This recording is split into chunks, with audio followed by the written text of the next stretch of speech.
নাই। আল্লাহ নবী চিন্তায় পড়ে গেলেন, আব্দুল্লাহ আশআরী তো আমার কাছে আসেই নাই, আমি খাবার কোত্থেকে পাঠালাম। আল্লাহ নবী আব্দুল্লাহ আশআরীকে ডাকলেন। আব্দুল্লাহ আশআরী আসবার পরে আল্লাহ নবী জিজ্ঞেস করলেন, কি রে আব্দুল্লাহ আশআরী, কি ব্যাপার, তুমি তো আমার কাছে আসো নাই? এবার আব্দুল্লাহ আশআরী বলে, ইয়া রাসূলুল্লাহ, আপনার কাছে আসছিলাম, কিন্তু যেই মাত্র আপনার কাছে খাবারের কথা বলবো ঠিক এমন সময় আপনার জবান থেকে বের হয়েছে, ওয়ামা মিন দাব্বাতিন ফিল আরদি ইল্লা আলাল্লাহি রিজকুহা, আসমান এবং জমিনের মধ্যে যত মাখলুক আছে সমস্ত মাখলুকের রিজিকের মালিক নাকি আল্লাহ। এই জন্য আপনার কাছে না চায়া আল্লাহর কাছে চায়া আমি কাফেলার মধ্যে চলে গেছি। আল্লাহ বললেন, হে আব্দুল্লাহ আশআরী, তুমি কি জানো তোমার একটা লক্ষণে আল্লাহ খুশি হয়ে জান্নাত থেকে খাবার পাঠায় মানুষের ঈমান আমলকে দামি করার জন্য। রমজানের মুবারক আল্লাহ তাআলা দিয়েছিল মানুষের ঈমান আমল দামি করার জন্য, কিন্তু আমরা রমজানের মধ্যে নিত্য প্রয়োজনীয় জিনিসের দাম বাড়াইছি। যারা দোকানদার, কাপড়ের দোকানদার, কাপড়ের দাম বাড়াইছি, বিভিন্ন কিছুর দাম বাড়িয়েছি আমরা, কিন্তু ঈমান আমল আমার জায়গার মধ্যেই রয়ে গেছে। ঈমান আমলকে আমরা বাড়াইতে পারি নাই।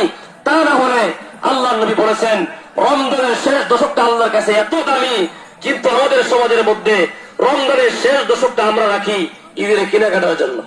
ঠিক না? রমজানের শেষ দশকে ঈদের কেনাকাটা করবো, এবং কি যেদিন 27শে রমজান শবে কদর চলে হয়ে যেতে পারে শবে কদর, ওই দিন আরো মার্কেটে বেশি ভিড়, ওই দিন আরো বেশি ভিড়। এবং কালকে ঈদের রাত, নবীজি বলছেন 5টা রাতের কথা, তার মধ্যে একটা ঈদের রাত অনেক দামি।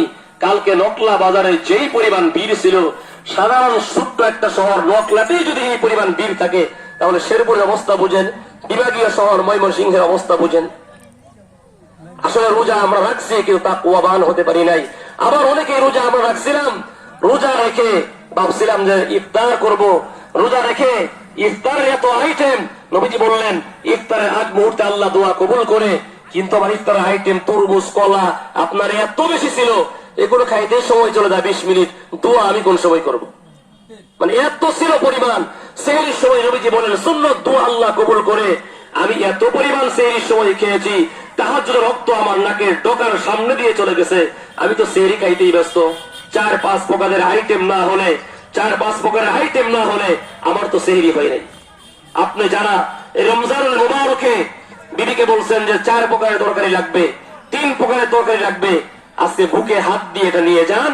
আপনি রমজানুল মুবারকে আপনার বিবির উপর জুলুম করছেন, জুলুম করেছেন। আপনার নামাজের দরকার আছে, আপনার বিবির দরকার নাই। আপনার রোজার দরকার আছে, আপনার বিবির দরকার নাই। তো সে বিবি দোয়া করবে কোন সময়? আপনার তো 4 আইটেমের তরকারি বানাইতেই সময় শেষ হয়ে গেছে, আপনি জুলুম করেছেন বিবির উপরে। আল্লাহ নবী সাল্লাল্লাহু আলাইহি ওয়াসাল্লাম বিবিদের সঙ্গে কেমন আচরণ করেছেন। আল্লাহ নবী সাল্লাল্লাহু আলাইহি ওয়াসাল্লাম তিনি রান্না করে পর্যন্ত গিয়েছেন।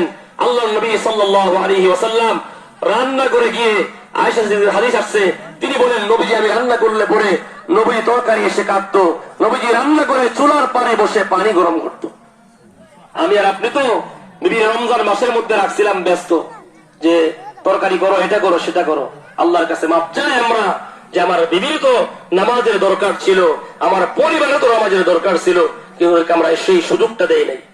মুআজ্জাজ হাজিরিন, এই রমজানুল মুবারকটা পাওয়ার পরেও হাদিস আসছে, যে ব্যক্তি রমজান পেল অথচ জীবনের গুনাহ মাফ করাইতে পারল না, ওর মতো কত কপাল পোড়া আর কেউ নেই। নবীজি বলেছেন, যে ব্যক্তি আব্বা আম্মাকে পেল অথবা আব্বা আম্মা কোন একজনকে পাইল, তারপরেও গুনাহ মাফ করাইতে পারল না, আল্লাহ নেই বলেন ওর মতো কপাল পোড়া আর হতভাগা কেউ নেই। যাদের আব্বা আম্মা আছে, কপাল পোড়া কেউ নেই। নবীজি বলেছেন, যে ব্যক্তি আমার নাম শুনলো কিন্তু তারপরে দুরূদ শরীফ পড়লো না, নবীজি বললেন এও কপাল পোড়া, এও ধ্বংস হোক। সহিহ মুসলিমের হাদিস, আল্লাহ নবী বলেছেন, যে ব্যক্তি আযান হয়, আযানের পরে আযানের জবাব দেয়, তারপরে কয়েকবার দুরূদ শরীফ পড়ে, আল্লাহ নবী ওয়াদা করেছেন কিয়ামতের ময়দানে সেই ব্যক্তি আমার সুপারিশের উপযুক্ত হয়ে যাবে।